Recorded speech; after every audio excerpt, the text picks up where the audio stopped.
You hate government, one of them libertarian types, or maybe you just can't stand the president, gun grabbers, or warmongers. Me too. That's why I invented LibertyStickers.com. Well, Rick owns it now, and I didn't make up all of them, but still, if you're driving around and want to tell everyone else how wrong their politics are, there's only one place to go. LibertyStickers.com has got your bumper covered. Left, right, libertarian, empire, police, state, founders quotes, central banking. Yes, bumper stickers about central banking. Lots of them. And, well, everything that matters. LibertyStickers.com. Everyone else's stickers suck. So, Phil Giraldi, everybody. Welcome back to the show. Phil, how are you? I'm fine, Scott. How are you? I'm doing good. Appreciate you joining us today. A couple of good articles here. One of them's at antiwar.com and uns.com. Shutting down AIPAC, removing Israel from American politics. And then another one brand new today, I think, at the American Conservative, how governments twist terrorism. So I hadn't read that one yet, but sounds interesting. But first of all, let's talk about Israel. And actually, Phil, let's do it this way. I'll introduce you like this because I need to get to this. Former CIA officer, now executive director of the Council for the National Interest in Washington, and then again, a writer for uns.com and the American Conservative magazine. And so this article is actually the text of a great speech that you gave on the eve, pretty much at least by a day, of Netanyahu's speech, and really giving a great overview of how you see America and Israel's relationship. So I would ask you to kind of give that overview, assuming an audience of people who aren't familiar with any real criticism of Israel, maybe, and as far as they know, hey, they're our greatest ally and all of that. So really, what is your beef, Phil? Let them know. Yeah, well, basically, I was debunking the idea that Israel is a great ally, or that it indeed is even a country that would qualify as a friend. The track record of Israel through the years certainly has indicated quite the contrary. Israel is almost every year the leading friendly country in terms of spying against the United States. Certainly Israel has involved the United States in wars in the Middle East, has basically used the United States to defend its own policies and its own wars to the detriment of U.S. interests. And I lay all this out in the speech, and the speech basically is intended to, address the issue of, is this relationship in any way valuable or helpful for the United States? And I come to the conclusion that it is not. And indeed, beyond that, it's not even good for Israel. Israel, having been empowered to do things that are beyond its reach and that are, in the long term, damaging, has not been good for Israel. Mm-hmm. Well, yeah, let's focus on that for a minute. I think that's a very important point there. Well, I don't know. I don't necessarily want to ask you for a counterfactual. How might it be instead? But could you explain, in what ways you think that their power's been distorted, in how things have been made different than they otherwise would have been? Well, I mean, Israel has a history of attacking its neighbors. I'm sure you know the incidents as much as I do.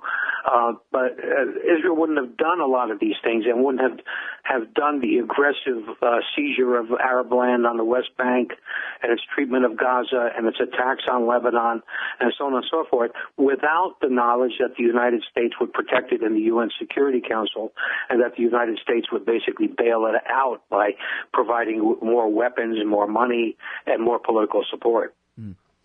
Well, and that's the thing that's always left out of the narrative on TV, especially, is that all the Arab states in the region, and including the Palestinian Authority, have said, now I guess the Palestinian Authority, maybe they were last on the list to say so, and that was back in 1988, that, okay, we'll recognize the state of Israel, but just end the occupation. And so, but it's always portrayed as though Israel is completely surrounded by implacable enemies. But in fact, without our support for their bullying, they might just accept that same status quo that the rest of the region has already decided to accept on their behalf, really. Yeah, I mean, they keep citing what they claim is that the Hamas is going to, destroy Israel, kill all the Jews and everything like that. But, there's no real evidence for this kind of animus. The Hamas is a resistance movement that was, in fact, created by Israel, or encouraged by Israel, at least. And the fact is that this is part of their jargon and so on and so forth. All of Israel's neighbors accept the reality of Israel. and this is often overlooked, and certainly overlooked by people like Netanyahu when they come here for a visit. And the fact is that there have been a number of Arab resolutions tabled to recognize Israel and to establish normal relations, and that means embassies and the whole thing, but subject to Israel basically pulling back to the 68 lines and allowing the creation of a Palestinian state. So this whole narrative has been shaped in kind of the reverse direction by Israel's propagandists in the United States, primarily, and it's quite wrong. Yeah, it's funny, too, about the narrative about the United Nations and how, well, America is protecting poor little Israel from the rest of the mean old world ganging up on them without... It seems like you could only believe that if you just refuse to entertain the opposite position for even a moment to check if maybe the rest of the world has a point about what's going on there. And usually I think that comes down to the people that narrative works on, mostly in America, are people who have never really been shown a map and don't really understand about the War of 67 and the occupation of the West Bank, Gaza, and East Jerusalem ever since then. They think of Palestine as some sort of neighboring territory, if not a state, rather than a place that's already conquered and under occupation for all this time. Yeah, and of course there's also the Christian Zionists who basically any historical argument they don't care about. All they care about is the fact that their interpretation of the Bible, which of course is by no means universal, tells them that basically they have to support Israel for their own reasons, which generally come down to their desire to see the second coming of Christ, of which the establishment of Israel is a precursor. So it has nothing to do with reality or with politics or history. It has a lot to do with this faith-based emotion. All right, now, so when you say that they have a role in involving the United States in wars, can you be more specific about that? Yeah, I think it's clear that Israel was not the sole reason that we invaded Iraq, but it was a major contributor.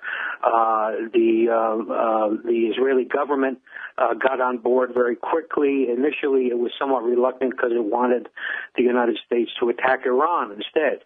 But they got onto the war, and certainly the pro-Israel community in the United States, and particularly the neocons, of course, were the initiators of the war. So you have to say Israel is kind of in the matrix of what happened in terms of the invasion of Iraq. Israel has also been basically the genesis of America's counterterrorism policy comes out of Israel. Essentially, rather than Israel adopting American policies, it's gone the other way. Israel has basically, which has had, of course, terrorism issues for quite some time, has evolved certain policies that are one might regard as very repressive, and the United States has basically taken these over as our own policies. So that this involvement in the global war on terrorism is to a certain extent derivative from Israel, and the U.S. has been a target of terrorism because of the relationship with Israel. And then finally, of course, the case of Iran. There is nobody arguing that, or nobody sane arguing that Iran threatens the United States. But yet we're seeing this very week and last week evidence that there is an extremely powerful war party in the U.S. Senate and elsewhere that wants us essentially to go to war with Iran. Well, and doesn't seem like they have any support within the military, but they, I guess let me ask you real quick then, very short on time for this segment, but if they're able to scotch the negotiations, say their letter works and it causes enough to send inside the government of Iran to scotch the thing from their end and that kind of thing, then is that really a path to war there? Or, don't worry, they still are under the safeguards agreement and everything is, still status quo, is not a crisis. It's only a fake crisis after all. Yeah, but we're seeing an escalation of a fake crisis since 1993 when Netanyahu first started complaining about Iran. They have a powerful voice in Congress and in the media, and the fact is that they do want a war. They want the United States to eliminate Iran as a military competitor to Israel. So it's not just an issue of nuclear weapons. It's an issue of Iran as a competitor in that region. And, they want a war, and we've seen many instances in the last 50 years, certainly, where people who want war very passionately and are well-placed are very often able to do that. All right, hold it right there. It's Phil Giraldi from the American Conservative and UNS.com. We'll be right back. Hey, you own a business? Maybe we should consider advertising on the show. See if we can make a little bit of money. My email address is scott@scotthorton.org. Hey, Al, Scott Horton here. It's always safe to say that one should keep at least some of your savings in precious metals as a hedge against inflation. And if this economy ever does heat back up and the banks start expanding credit, rising prices could make metals a very profitable bet. Since 1977, Robertson Roberts Brokerage Inc. has been helping people buy and sell gold, silver, platinum, and palladium, and they do it well. They're fast, reliable, and trusted for more than 35 years. And they take Bitcoin. Call Robertson Roberts at 1-800-874-9760 or stop by rrbi.co. All right, y'all, welcome back to the show. I'm Scott Horton. It's the Scott Horton Show. Talking with Phil Giraldi, former CIA officer, writer for the American Conservative Magazine and UNS.com. That's UNZ, UNS.com. And we're talking about this speech, shutting down AIPAC, which is maybe not the best title for it, but it's a great article for you to read there. It's linked at antiwar.com today as well. And maybe we'll get into this other one at the American Conservative about terrorism in a minute. But where the break interrupted, we were talking about how the neocons and I guess the Israeli government, is that the same thing? The Likud party and the neoconservative movement in America, they want war with Iran and they won't rest. Even if they can't get one now, they're going to keep trying to get one tomorrow, kind of a thing. And it's certainly the case that it's been reported time and again that the neocons, the only country they ever wanted to bomb more than Iraq was Iran, and that was what they wanted and tried to get from the very beginning after the September 11th crisis began. And I was reminded when you were talking there, Phil, about the leak, and this was, I think, if I remember right, it was confirmed by the two majors, New York Times and Washington Post, that Dick Cheney had sent David Wurmser around to AEI and maybe a couple of other neocon think tanks and kind of, for whatever reason, deliberately leaking to them to get it out, that he was considering an end run around the President of the United States and that he would make a deal with Ehud Olmert and would get Ehud Olmert to attack Iranian interests in the Persian Gulf in order to force Bush's hand and have him do it. And if I remember right, when the New York Times, et cetera, confirmed it, they were like, yeah, this is basically what happened here. And all they did was, confirm that, yeah, Wurmser was the leaker, all right. And I wonder if you think that kind of thing is still a danger, even under an Obama presidency, who clearly has no interest in starting a war with Iran himself. Yeah, I think there's always danger of this kind of thing happening. And we talk about various options like false flag attacks, contrived attacks. I mean, it was also reported in the media, I guess, about a year ago, that Israeli case officers, Mossad officers, were going around pretending to be American case officers, and having they have American passports and all this kind of thing. Think about that. And really recruiting terrorists in Iran, right? Yeah, and recruiting terrorists to attack Iran. Yeah. And so you go around and you contrive a situation where the people on the receiving end think they're dealing with Americans, and they stage an incident which could lead to war. It's something that can be easily contrived. When I spoke on Sunday at the AIPAC thing, I had someone came up and asked me about Charlie Hebdo, and I said, look, I could probably set up a false flag for something like Charlie Hebdo and have somebody completely unwittingly, part of a conspiracy, killing somebody that leads to other things that were completely unanticipated. It's not that hard to do.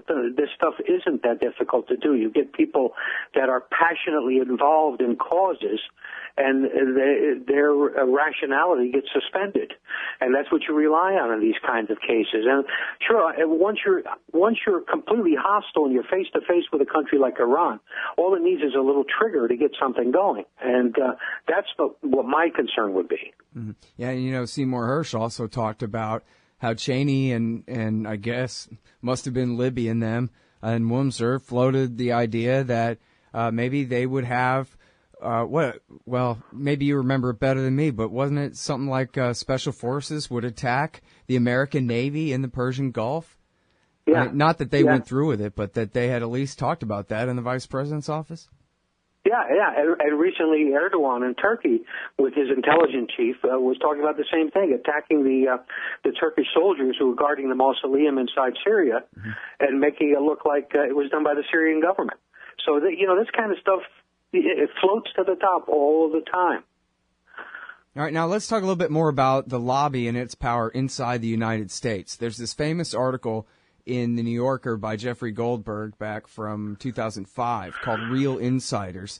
It's about Steve Rosen, who, of course, was involved in a plan to steal documents relating to the Bush administration's highest level councils on what they were going to do about Iran. And they were stealing this information to give it to the Israeli embassy, to give to the Israeli government to figure out how to better lie us into that war. In fact, but anyway, in this article, point being that Rosen is quoted as saying, a lobby is like a night flower. It thrives in the dark and dies in the sun. And, of course, this is also the source of the famous quote about how he could get 70 senators. You see this napkin? I could have 70 senators sign this thing in 24 hours.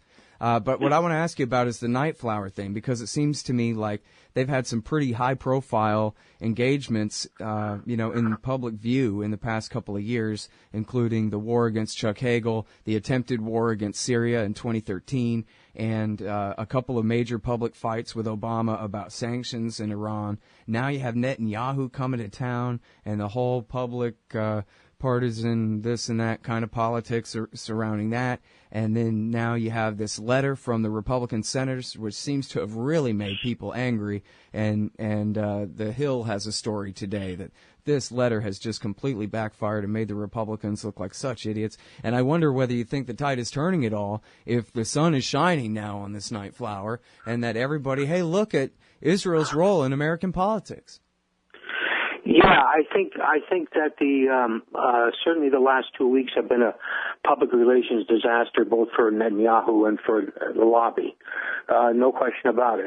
But I think the seeds of this were there before. I think that if you're going back a year or so, you would discover that there's been a lot more discussion about the role of the lobby. I said a year ago that I thought the lobby was dead. But it just hasn't figured that out yet and hasn't rolled over. The fact is that the Israel lobby is increasingly having to come out in the open and is defending the indefensible in terms of what Netanyahu has been doing.